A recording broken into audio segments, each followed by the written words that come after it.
Hello everyone, আমি Emdadul. Welcome to our channel. দুর্নীতি পশ্চিমবাংলার ভেতরে সব থেকে বড় দুর্নীতি এখন এই যে শিক্ষা দুর্নীতি, যেখানে আমরা দেখতে পেয়েছি অলমোস্ট 26,000-এর মতো মানুষ যারা শিক্ষকতা করত, সেই শিক্ষক অথবা শিক্ষিকাদের চাকরি মাত্র একটি রায়ে পুরোপুরিভাবে শেষ। তার সাথে সাথে তাদেরকে 12% টাকা দিয়ে সরকারি বেতন ফেরত দিতে হবে। এরকম একটা সিচুয়েশান এখন পশ্চিমবাংলায় ক্রিয়েট হয়েছে। সত্যি কথা বলতে একটা জিনিস ভাবুন, যে 26,000 মানুষ তারা কি চাকরিতে ঘুষ দিয়ে চাকরি পেয়েছিল? এদের ভিতরে সবাই কি অযোগ্য? কখনো নয়। কয়েকটি প্রশ্ন আজকের এই ভিডিওতে অবশ্যই আজকের আমি আপনাদের মাঝে করতে চাই। প্রথম নম্বর, যারা চাকরি পাওয়ার জন্য ঘুষ দিয়েছে তারা সেই চাকরিটা ডাইরেক্ট XYZ কারোর কাছে তো দেয়নি। হতে পারে তার এলাকা বা তার গ্রাম বা শহর XYZ কোনো না কোনো নেতা, মন্ত্রী বা দায়িত্ববান ব্যক্তির কাছে টাকাটা দিয়েছে। সে কিছু টাকা খেয়েছে, সেই টাকাটা সর্বশেষ তৎকালীন সময়ে যিনি শিক্ষামন্ত্রী ছিল, যিনি চাকরি দিয়েছিলেন, সেই পার্থ চট্টোপাধ্যায়ের কাছে গেছে। আমরা জানি পার্থ চট্টোপাধ্যায়ের বান্ধবী অর্পিতার বাড়ি থেকে অলমোস্ট 53 কোটি টাকার মতো টাকা পাওয়া গেছে, 84 লক্ষ টাকার মতো সোনা পাওয়া গেছে। আজ একটা জিনিস ভাবতে হবে, বিগত কয়েক বছর ধরে এই বিষয়টা নিয়ে জলঘেলা চলছে। এখন করে আমরা দেখতে পেয়েছি কলকাতা কোর্ট পুরোপুরিভাবে এই 26,000 যারা চাকরি ছিল তাদের চাকরিগুলোকে বাতিল করেছে। বাতিল করার সাথে সাথে আমরা দেখতে পাচ্ছি পশ্চিমবাংলার বিভিন্ন স্কুল এবং কলেজগুলো থেকে যে সকল শিক্ষক শিক্ষিকারা ছিল তাদের চাকরিগুলো একদিনের ভেতর রাতারাতি পুরোপুরি শেষ। এমনকি শিক্ষকরা স্কুলে রয়েছে, সেখানে তারা শুনতে পেয়েছে যে তাদের চাকরিগুলোকে বাতিল করা হয়েছে। ছাত্রছাত্রী এবং শিক্ষকরা দুকুরে কাঁদছে। একদিকে আমরা যদি পশ্চিমবাংলার শিক্ষার হার একবার ভালোভাবে অ্যানালিসিস করি, দেখতে পাবো অলমোস্ট 17,000-এর মতো স্কুল রয়েছে যেগুলো বন্ধের পথে। 6,000 স্কুল যেখানে মাত্র একজন করে শিক্ষক অথবা শিক্ষিকা নিয়ে পরিচালিত হয়ে আসছে। সত্যি কথা বলুন তো, এক একটা স্কুলে 4-5জন করে টিচার দরকার, সেখানে আমরা দেখতে পাচ্ছি মাত্র একজন টিচার স্কুল চালাচ্ছে। সে কোন ক্লাসের বাচ্চাদেরকে পড়াবে বা কোন সাবজেক্টগুলো পড়াবে? পশ্চিমবাংলার আজকের এই শিক্ষার খাতে যে ভগ্নদশা, এর পরেও আমরা দেখতে পাইনি রাজ্য সরকারের হড়গের। বিগত কয়েক বছর ধরে একটা জিনিস আমরা খুব ভালোভাবে অ্যানালিসিস করছি, তারা একটা জিনিস বারংবার করছে, শুধু ছুটি ছুটি আর ছুটি। স্কুলগুলোতে যে কোনো বিষয় হলে তার ছুটি বরাদ্দ বিগত অন্যান্য বছরের তুলনায় বর্তমান সময়ে ভীষণ হারে চলছে। এরপরেও সাধারণ খেটে খাওয়া মানুষ বা জন্মজুর তারা শিক্ষা নিয়ে কখনো এই বিষয়গুলো নিয়ে আন্দোলন, মুভমেন্ট বা কোনো রকম কথা বলে না। এত বড় দুর্নীতি হয়ে গেল, স্কুলগুলো বন্ধ হয়ে যাচ্ছে, কলেজগুলো বন্ধ হয়ে যাচ্ছে, বিভিন্ন জায়গায় বিজ্ঞান বা ইতিহাস বিভাগগুলোকে বন্ধ করে দেওয়া হচ্ছে। এরপরেও শিক্ষক নিয়োগ নেই, এরপরেও মানুষের কোনো হলদেল নেই। কেবলমাত্র রাজ্য সরকারের কাছ থেকে কয়েকটি টাকার আশায়, কেউ বা লক্ষ্মীর ভাণ্ডার, কেউ বা বৃদ্ধা ভাতা, কেউ বা স্বাস্থ্যসাথী, কেউ বা রূপশ্রী, কন্যাশ্রী, এরকম বিভিন্ন রকম ভাতা বা অনুদান দিয়ে এই পশ্চিমবাংলার মানুষদেরকে আপাতত চুপচাপ করে রাখা হয়েছে। কিন্তু সত্যি সত্যি একটা মানুষকে একটা দেশে বসবাস করতে বা বাঁচে থাকতে যে জিনিসগুলো প্রয়োজন, সেই জিনিসগুলোর কতগুলো তারা দিয়েছে? একটা জিনিস দেখুন, শিক্ষা, স্বাস্থ্য, বাসস্থান, সেই সাথে সাথে কর্মসংস্থান, রাস্তাঘাট, পানীয় জল, এই জিনিসগুলো যদি একটা সরকার দিতে পারে তাহলে সেই রাজ্যের মানুষদেরকে যে চাহিদাগুলো সেগুলো অনেকটা মিটে যায়। কিন্তু আমরা যদি বিগত কয়েক বছর ধরে একবার অ্যানালিসিস করি যে আমাদের এই পশ্চিমবাংলাতে কী চলছে, শিক্ষার দিকে যে ভগ্নদশাও, অলমোস্ট 17,000 স্কুল বন্ধের পথে, একজন শিক্ষক বা শিক্ষিকা নিয়ে স্কুল চলছে 6,000। বহু সংখ্যক ড্রপ আউট আমরা দেখতে পাচ্ছি, মাধ্যমিক বা উচ্চ মাধ্যমিকে প্রচুর সংখ্যক ড্রপ আউট। সেই সঙ্গে শিশু শ্রমিক বাড়ছে। দ্বিতীয় সংখ্যকে আপনারা দেখুন, শিক্ষার পরে স্বাস্থ্য খাতটাও যদি একবার আপনারা অ্যানালিসিস করেন দেখতে পাবেন সেই স্বাস্থ্যের জায়গাতে বিভিন্ন বড় বড় যে সমস্ত নেতামন্ত্রী রয়েছে তাদের জন্য ভালো জেট ক্যাটাগরির স্বাস্থ্য রয়েছে। এমনকি বহু সংখ্যক নেতা লিডার আমরা দেখেছি যাদের কোনো রকম প্রবলেম হলে তারা আমেরিকা বা অন্য দেশে গিয়ে তাদের চিকিৎসা করায়। বাসস্থানের দিকে যদি আমরা দেখি কাটমানি, সেই সাথে সাথে গরিব অসহায় মানুষ যাদেরকে ন্যায্য মূল্যে প্রধানমন্ত্রী যে আবাস যোজনার ঘর পাওয়ার কথা, সেখানে বহু সংখ্যক মানুষ পায় না। অথচ গ্রামের অনেক ধনী বা আত্মীয় স্বজন, যারা এলাকার নাম করা মানুষদের আত্মীয় স্বজন বন্ধু বান্ধব বা তাদের সঙ্গে ঘুরে, এরকম মানুষের ঘর থাকার পরেও তাদের ঘর দেওয়া হয়। পানীয় জলের যদি একবার আমরা দেখি, প্রতিটা গ্রাম বা শহরগুলোতে এই সময়তে যদি সার্ভে করা যায়, তাহলে আপনারা দেখবেন যেখানে 3টে কিংবা 4টে টিউবওয়েলের দরকার, মাত্র একটি টিউবওয়েল দিয়ে রেখেছে। এমনকি বহু সংখ্যক জায়গায় আমরা দেখতে পেয়েছি গ্রাম অঞ্চলে পানীয় জলের এতটা প্রবলেম। অতীতে বিভিন্ন জায়গায় আমরা গ্রামগুলো যখন সার্ভে করতাম, ঘুরতে যেতাম, বিভিন্ন টিউবওয়েল থেকে আমরা জল খেতাম, ভালো লাগতো। কিন্তু বিগত কয়েক বছর ধরে আমরা সেগুলো যদি একবার দেখি, তাহলে বুঝতে পারবো যে সত্যি সত্যি সত্যি সত্যি বিগত কয়েক বছর বিভিন্ন জায়গায় পানীয় জল খুব ভালো রকম নেই। এইবারে আপনারা আসুন রাস্তাঘাটে কিছুটা উন্নয়ন হলেও সত্যি কথা বলতে দেখুন, নতুন নতুন রাস্তা বিগত দিন যে হারে হতো, একটা মানুষগুলো নতুন জায়গায় ঘর করেছে, তাদেরকে যেভাবে রাস্তাঘাট দেয়া হতো, বিভিন্ন জায়গা মাঠে ঘাটে যে রাস্তাগুলো ছিল সেগুলো উন্নয়ন করার চেষ্টা চলতো, কারণ চাষি বা গরিব অসহায় মানুষগুলো সেখান থেকে ফলগুলো তুলে বা সবজিগুলোকে নিয়ে বাজারে বিক্রি করতে যাবে, এই জন্য নতুন রাস্তার প্রচলন ছিল। বিগত কয়েক বছর আমরা বিভিন্ন গ্রামগুলোতে সার্ভে করছি, যে জায়গাগুলো দেখতে পেয়েছি কিছুটা ঢালাই রাস্তা হলেও অধিকাংশ গ্রামগুলোতে এখনও রাস্তাঘাট সেই রকমভাবে হয়নি। পরবর্তীতে আপনারা দেখুন এখন আবার সেই জিনিসটা আস্তে আস্তে ফিরে আসছে। শিক্ষা, স্বাস্থ্য, পানীয় জল, বাসস্থান, যে কোনো জায়গায় আপনারা যদি দেখেন দুর্নীতি, যে কোনো জায়গায় যদি যান প্রবলেম। আপনারা ভালোভাবে দেখুন নারদা, সারদা, রোজভ্যালি, এই সমস্ত জিনিসগুলোতে একসময় মানুষদেরকে আশা দিয়ে তাদের সেই টাকাগুলোকে চিটফান্ডে রেখে দেওয়া হয়েছিল। কিন্তু কোন রাজ্য সরকারের আমলে সেই টাকাগুলো, অর্থাৎ গরিব অসহায় মানুষের টাকাগুলো চিটফাট হয়েছে বা তাদেরকে এখনো পর্যন্ত টাকা দেওয়া যায়নি। বহু সংখ্যক সারদা বা নারদার যারা এজেন্ট ছিল, তারা মানুষদের টাকা নিয়েছে, টাকা না ফেরত দেওয়ার জন্য অন্য অন্য রাজ্যে আজও পর্যন্ত রয়েছে, নিজের বাড়িতে আসতে পারছে না, কারণ গরিব অসহায় মানুষটা তাদের কাছে টাকা চাইবে সেই জন্য। পরবর্তীতে আপনারা ভালোভাবে যদি একবার শিল্প নিয়ে দেখুন, এই পশ্চিমবাংলাতে শিল্পতে যতটুকু উন্নতি হওয়ার কথা কতটা হয়েছে। সিঙ্গুর বা নন্দীগ্রাম থেকে টাটাকে এখান থেকে তাড়িয়ে দেওয়া হয়েছে, টাটা এখান থেকে চলে গেছে গুজরাটের আহমেদাবাদে। সত্যি কি টাটা এতটাই খারাপ একটা কোম্পানি বা টাটা এতটাই খারাপ যে এই পশ্চিমবাংলার মতো জায়গাতে তাদের ব্যবসা করতে পারতো না?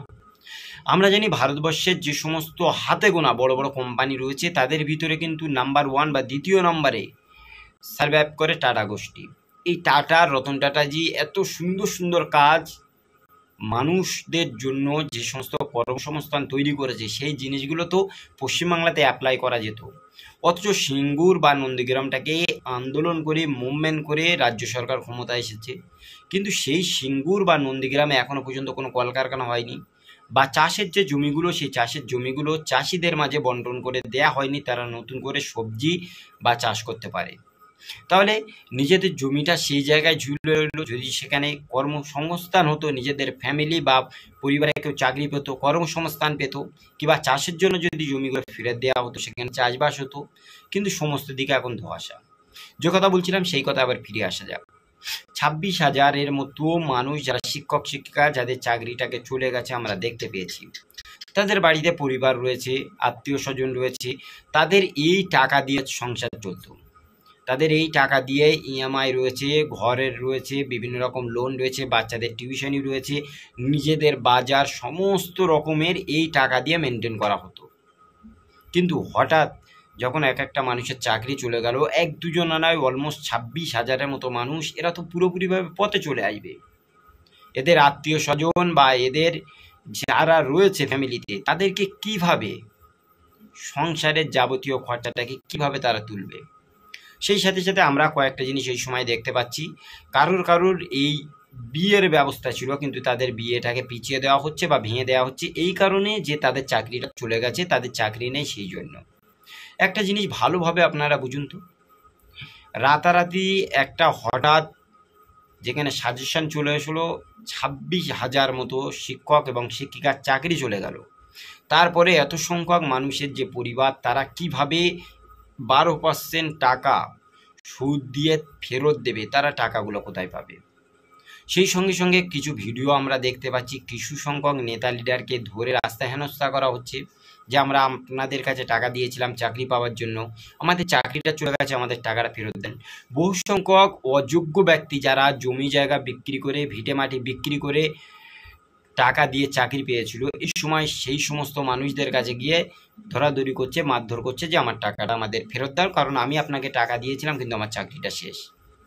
অথচ 26,000 শিক্ষক শিক্ষিকার ভিতর থেকে বহু সংখ্যক শিক্ষক শিক্ষিকা যারা যোগ্যতা সম্পন্ন, যাদের সত্যি সত্যি যোগ্যতা থেকে তারা চাকরি পেয়েছিল কিন্তু তাদের প্যানেল বাতিল হয়ে গেল, তাদের চাকরিটা চলে গেল, তাদের টাকা ফেরত দিতে হবে, এতগুলো প্রবলেম একসাথে যদি ক্রিয়েট হয় তাহলে এই সমস্ত মানুষগুলো কি করবে? আসলে সত্যি কথা বলতে দেখুন, পশ্চিমবাংলার মতো একটা জায়গায় এই সময় আমরা যেভাবে বিলং করছি, এই জায়গায় চাকরি চলে যাচ্ছে বলে হয়তো আমরা অনেকেই চিন্তিত, কিন্তু বিগত দিন আস্তে আস্তে দেখতে পাচ্ছি এখানে যেভাবে সাম্প্রদায়িক শক্তি একটা মাথা চাড়া দিচ্ছে, সেই সাথে সাথে বিভিন্ন রকম দুর্নীতি, কাটমানি এত হারে বৃদ্ধি পাচ্ছে যে জিনিসগুলো দেখলে সাধারণ যুবক বা সাধারণ মানুষরা এই সময় ভীষণ ভীষণ কনফিউজ হয়ে যাচ্ছে যে সত্যি সত্যি পশ্চিমবাংলা কি আদৌ এরকম ছিল? এই পশ্চিমবাংলার বিভিন্ন জায়গায় নদ নদী রয়েছে যে জায়গাতে আমরা দেখতে পাচ্ছি আমফান, ইয়াস বা বিভিন্ন রকম ঝড় প্লাবন হচ্ছে, সুন্দরবন লাগোয়া এলাকাগুলো নদী বাঁধ প্রায় সময় ভেঙে যাচ্ছে। নদীতে যদি সামান্য একটু জোয়ার আর ভাটা, অর্থাৎ জোয়ারে যদি একটু জল বেড়ে যায় সাথে সাথে নদীর বাঁধ ভেঙে যাচ্ছে, মানুষগুলো প্লাবিত হচ্ছে। সেই সমস্ত বিষয়গুলো নিয়ে আমাদের রাজ্য সরকার এখনো কোনো ভ্রুক্ষেপ করে না। এতগুলো মানুষের চাকরি চলে গেল, সারদা নারদা চলে গেল, সিঙ্গুর থেকে টাটা গোষ্ঠী চলে গেল, বিভিন্ন জায়গায় কাটমানি চলছে, বিভিন্ন জায়গাতে আমরা দেখতে পাচ্ছি রাস্তাঘাটে পুলিশ এবং প্রশাসন মানুষদেরকে যেভাবে হয়রানি করছে। সত্যি কথা বলতে দেখুন, আমরা বিগত কয়েকদিন ধরে বাইক নিয়ে বিভিন্ন জায়গায় যখন ঘুরতে যাচ্ছিলাম এই ঈদ উপলক্ষে, আমাদের যে কোনো জায়গায় যেতে গেলে যদি 10 কিলোমিটার যেতে হয় কলকাতার ভিতরে, 10 কিলোমিটারের ভিতরে প্রায় 8 থেকে 10 জায়গায় পুলিশ ধরে আমাদেরকে হয়রানি করছে, কাগজপত্র দেখতে চাইছে। আমরা বলছি যে এক জায়গায় দেখে এসেছি, তারপরে কাগজপত্র দেখতে চাইছে। বিভিন্ন জায়গায় যে জায়গায় যাওয়ার কথা আমাদের 50 মিনিটে, সে জায়গাতে আমার 1 ঘন্টা লেট হয়ে যাচ্ছে, বিকজ পুলিশ প্রশাসনের এত হারে গাড়ি চেকিং, পুলিশ প্রশাসনের এত হারে বাইক ধরা। কোনো মানুষ যদি মনে করে কলকাতার ভিতরে বাইকটা নিয়ে একটু সুন্দরভাবে ঘুরবো, জানবো, বুঝবো, সত্যি তারা করতে পারে না, কারণ পুলিশ প্রশাসনের জিয়ারে রাস্তায় ধরে গাড়ি ধরে চাঁদা আদায় করা। সেই সাথে সাথে আজকের এই পশ্চিমবাংলার বিভিন্ন জায়গায় যেভাবে সাম্প্রদায়িক একটা মাথা চাড়া দিচ্ছে, প্রতিদিন প্রতিনিয়ত যে সাম্প্রদায়িক একটা রাজনীতি বা ধর্মের ভিত্তিতে ডিভাইডেশন অন্য একটা রাজনৈতিক দল করছে, এরকম সিচুয়েশনে সাধারণ মানুষের কি করণীয় বা কি করবে তারা? একদিকে শিক্ষকরা তাদের আজকে যে প্রবলেম ক্রিয়েট হয়ে রয়েছে তারাও চিন্তিত, শিক্ষা, স্বাস্থ্য, বাসস্থান, পানীয় জল, যে কোনো জায়গাতে আপনি দেখুন প্রত্যেকটা জায়গায় প্রবলেম আর প্রবলেম ক্রিয়েট হয়ে যাচ্ছে। কিন্তু এই সমস্ত জিনিসগুলো শক্ত হাতে দমন করা যায় না কেন? আর মুসলিমদের ভিতরে এই সময় একটা জিনিস খুব ভালো রকম রয়েছে যে আমরা কাকে ভোট দিতে পারি, যদি আমরা সাম্প্রদায়িক কোনো রাজনৈতিক শক্তিকে এই সময় পরাস্ত করতে চাই তাহলে XYZ কোনো একটা রাজনৈতিক দলকে ভোট দিতে হবে, এরকম সিচুয়েশন চলছে। আপনি ভালোভাবে দেখুন এক্ষুনি পশ্চিমবাংলার যে সমস্ত বড় বড় রাজনৈতিক দলগুলো রয়েছে তাদের ভিতরে ফার্স্ট ক্যাটাগরিতে যারা রয়েছে তারা সাম্প্রদায়িক বিভিন্ন রকম কথা বলছে। হতে পারে শুভেন্দু অধিকারী হিন্দুদের নিয়ে বিভিন্ন রকম সাম্প্রদায়িক কথা বলছে, মুসলিমদের ভিতরে হুমায়ুন কবির থেকে শুরু করে নিয়ে সিদ্দিকুল্লাহ চৌধুরী বা অন্য অন্যজন আমরা দেখতে পাচ্ছি তারাও এরকম সাম্প্রদায়িক কথা বলছে।